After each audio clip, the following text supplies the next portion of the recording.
Assalamualaikum warahmatullahi wabarakatuh. Nama saya Vivi Nur Alifah, NIM 19510053, kelas Quran Hadis E. Di sini saya akan mereview singkat materi dari mata kuliah Quran Hadis semester 3. Ada 14 bab. Untuk bab yang pertama, yakni karakteristik Al-Quran dan perbedaannya dengan hadis qudsi dan hadis nabawi, serta karakteristik wahyu dan macam-macamnya. Kita mulai dari pengertian wahyu. Jadi, wahyu ini secara etimologi berarti pemberitahuan secara tersembunyi atau suatu pemberitahuan secara cepat dan tersembunyi oleh Allah kepada Rasul, baik melalui perantara atau tidak. Jadi suatu kalam Allah yang diturunkan pada nabinya. Nah, perbedaan wahyu dengan ilham ini, kalau wahyu itu untuk nabi, sedangkan ilham ini untuk umum, dan wahyu itu untuk disampaikan kepada umat, sedangkan ilham itu tidak. Untuk Al-Quran sendiri, bisa dikatakan Al-Quran ini adalah kalam Allah yang lafadznya berbahasa Arab. Nah, perbedaan Al-Quran dan hadis qudsi, jika Al-Quran ini mukjizat bagi Nabi, kalau hadis qudsi itu tidak seperti itu. Lalu isi Al-Quran ini diturunkan secara mutawatir, sedangkan ada kalanya khabar, ahad, sahih, hasan, bahkan dolil. Lanjut ke bab 2, yakni masih berkaitan dengan bab yang pertama tadi. Bab yang kedua adalah proses turunnya Al-Quran dan hikmah diturunkan wahyu secara bertahap kepada Nabi Muhammad. Nah, jadi Al-Quran ini diturunkan selama 22 tahun, 2 bulan, 22 hari, dari malam 17 Ramadan tahun 41 dari milad Nabi hingga 9 Zulhijjah dari Haji Akbar tahun ke-10 dari Hijrah, atau tahun 63 dari milad Nabi Muhammad. Nah, untuk yang pertama kali turun adalah surat Al-Alaq 1-5. Lalu lanjut ke bab 3, yaitu sejarah kodifikasi Al-Quran dan metode tertib Al-Quran. Nah, pengumpulan Al-Quran pada zaman Rasulullah itu langsung dari Allah. Ketika Nabi Muhammad mendapat wahyu, itu langsung menghafal dan membaca ayat-ayat yang diwahyukan tersebut, lalu mengajarkannya kepada para sahabat. Lalu pada masa Abu Bakar itu Al-Quran mulai dikumpulkan, mulai ditulis. Lalu pada masa Utsman bin Affan ini difokuskan kepada pemindahan semua tulisan. Jadi catatan-catatan yang semuanya itu bertebaran di kulit binatang, tulang-tulang, pelepah kurma dan sebagainya itu dikumpulkan dalam satu mushaf. Oke, lanjut ke bab 4 tentang hakikat asbabun nuzul Al-Quran, pedoman dan kaidahnya. Nah, asbabun nuzul ini berarti sebab diturunkannya ayat Al-Quran. Nah, fungsi memahami asbabun nuzul ini, yang pertama kita bisa mengetahui hikmah dari suatu ayat. Juga kita bisa membantu untuk memberikan kejelasan kepada kita. Lanjut tentang bab kelima, qoti dan dzoni. Al-Quran ini kan diturunkan secara mutawatir, berarti turunnya itu ada yang berkualitas qoti atau benar. Akan tapi hukum-hukum yang dalam Al-Quran itu ada kalanya bersifat qoti atau pasti benar, ada kalanya yang bersifat dzani atau relatif benar. Nah, contoh ayat yang qoti itu ada Bismillahirrahmanirrahim, aqimus shalah. Nah, ini contoh kalimat yang benar, jadikanlah sholat. Lalu ada contoh kalimat yang dzoni, itu ada surat Al-Baqarah ayat 228. Wal mutallaqu Bismillahirrahmanirrahim, wal mutallaqatu yatarabbasna bi anfusihinna salasata quru. Nah, ini salah satu ayat dzoni. Lalu ada juga ayat yang qoti dan dzani. Jadi menjadi qoti dan dzoni pada saat yang bersamaan gitu. Contohnya itu Bismillahirrahmanirrahim, wamsahu biru'usikum, dan basuhlah kepalamu. Lanjut ke bab 6 tentang hakikat mukjizat dan aspek-aspek kemukjizatan dalam Al-Quran.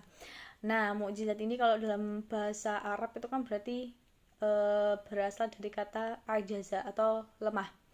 berarti melemahkan. Nah, kalau dalam kaidah Islam itu bisa dimaknakan sebagai suatu peristiwa yang terjadi di luar kebiasaan yang digunakan untuk mendukung kebenaran kenabian. Nah, untuk mukjizat Al-Quran itu sendiri ada beberapa. Yang pertama adalah Al-Quran itu diturunkan langsung oleh Allah dan langsung dipelihara oleh Allah.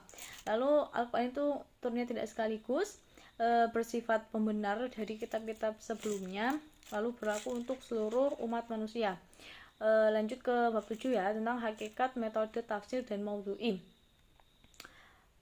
Menurut bahasa tafsir itu kan berwazan dari kata dasar al-fasr yang berarti menjelaskan atau menyingkap makna yang abstrak gitu.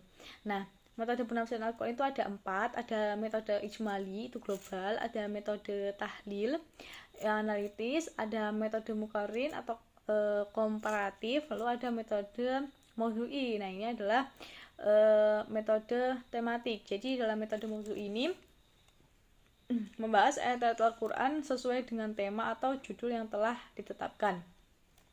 Lanjut ke bab 8, yaitu tentang pengertian hadis dan perbedaan hadis, sunnah, khobar, asar. Nah, definisi hadis itu ada beberapa dari para ahli. Di sini dapat saya simpulkan bahwasanya hadis adalah segala sesuatu yang disandarkan kepada Nabi Muhammad Shallallahu Alaihi Wasallam, baik berupa perkataan, perbuatan, takrir, keadaan ataupun himahnya.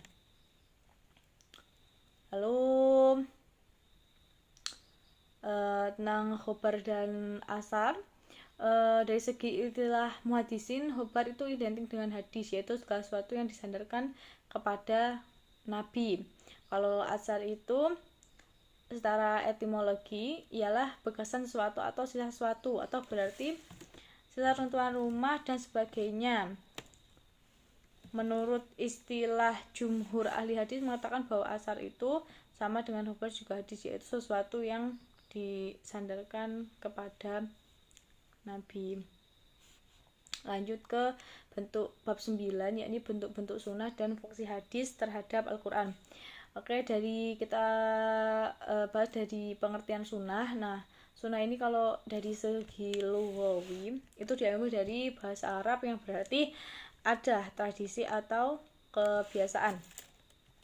Bentuk-bentuk sunnah itu ada 5. Ada sunnah qauli, ini adalah sunnah yang berupa perkataan. Ada sunnah fi'li, itu yang berupa perbuatan. Ada sunnah takriri, itu berupa ketetapan. Lalu ada sunnah ahwali, hal ihwal. Dan yang terakhir itu ada sunnah hami, yaitu keinginan. Nah, lalu tadi fungsi hadis terhadap Al-Quran itu adalah yang pertama itu sebagai bayan takrir atau memperjelas isi Al-Quran. Lalu bayan tafsir, menafsirkan isi Al-Quran. Lalu bayan tasyri, memberi kepastian hukum Islam yang tidak ada di dalam Al-Quran. Lalu ada bayan nasah, mengganti ketentuan yang terdahulu. Lanjut ke bab 10 tentang sejarah penulisan dan jenis-jenis kitab hadis.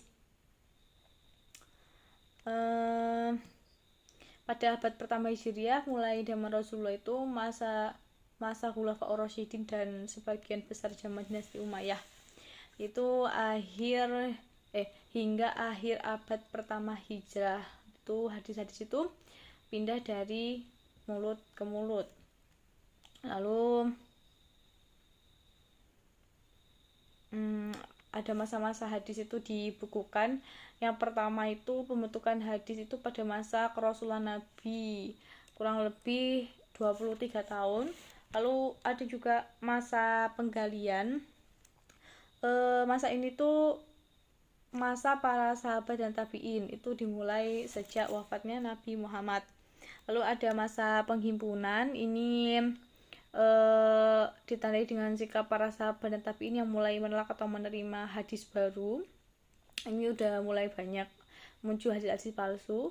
Lalu masa penyusunan, lalu masa pembukaan hadis itu dari abad kedua Hijriah sampai abad ketiga Hijriah. Ini usaha penulisan hadis ini dirintis oleh Abu Bakar bin Hazm sama Ibnu Syihab Az-Zuhri. Lalu kita lanjut langsung ke bab 11, macam-macam hadis, hadis mutawatir dan hadis ahad. Nah, hadis mutawatir ini secara bahasa itu merupakan isim fa'il dari at-tawatur yang berarti berturut-turut. Sedangkan secara istilah hadis mutawatir ini adalah hadis yang diriwayatkan oleh banyak orang, jadi banyak rawinya, yang menurut adat atau kebiasaan mustahil mereka bersepakat untuk berdusta. Lalu hadis ahad ini secara etimologi ahad itu merupakan bentuk jamak dari wahid, berarti kan satu. Nah, maka khobar ahad atau khobar wahid adalah suatu benda yang disampaikan oleh satu orang. Sedangkan secara terminologi hadis ahad itu sesuatu hadis yang para rawinya itu tidak mencapai jumlah rawi hadis mutawatir, berarti jumlah rawinya itu lebih sedikit. Nah, baik rawinya itu 1, 2, 3, 4 atau seterusnya, tapi jumlahnya itu enggak memberi pengertian bahwa hadis dengan jumlah tersebut masuk dalam kelompok hadis mutawatir. Lanjut ke bab 12 ya, tentang macam-macam hadis, hadis sahih, hadis hasan. Nah, hadis sahih ini menurut bahasa itu dari kata saha yasihu suhan wasihatan wasahahan, yang menurut bahasa itu artinya sehat, selamat, yang benar, yang sah. Nah, para ulama itu biasa menyebut kata sahih itu sebagai lawan kata dari kata sokim atau sakit. Maka hadis sahih menurut bahasa berarti yang sah, hadis yang sehat, atau hadis yang selamat. Lalu hadis hasan. Nah, hasan ini merupakan hadis yang sanadnya itu bersambung, diriwayatkan oleh orang-orang yang adil, tetapi kurang sedikit kehobitannya atau kurang hafalannya, juga tidak terdapat dalamnya suatu kejanggalan, dan juga tidak terdapat cacat. Jadi hadis yang baik itu hadis hasan. Lanjut ke bab 13, hadis dhaif. Artinya macam-macam, saya ada mengatakan contohnya. Nah, hadis dhaif ini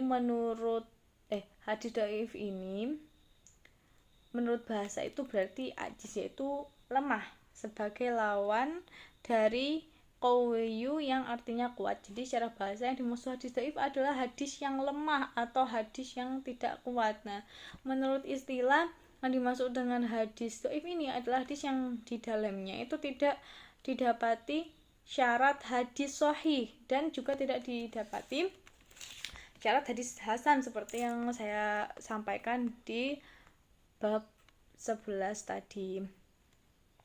Terakhir yang ke bab ke-14 itu hadis maudhu. Nah, hadis maudhu ini secara etimologi merupakan isim maf'ul wadoa yado'u, yang artinya itu disusun, dusta yang ditiadakan dan yang diletakkan. Sedangkan dari segi terminologi ulama hadis mengartikan bahwa hadis maudhu yaitu sesuatu yang dinisbatkan kepada Rasul secara mengada-ngada dan dusta, yang tidak beliau sabdakan, beliau kerjakan, dan beliau takrirkan.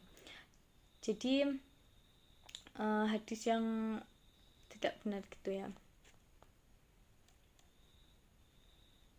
Nah,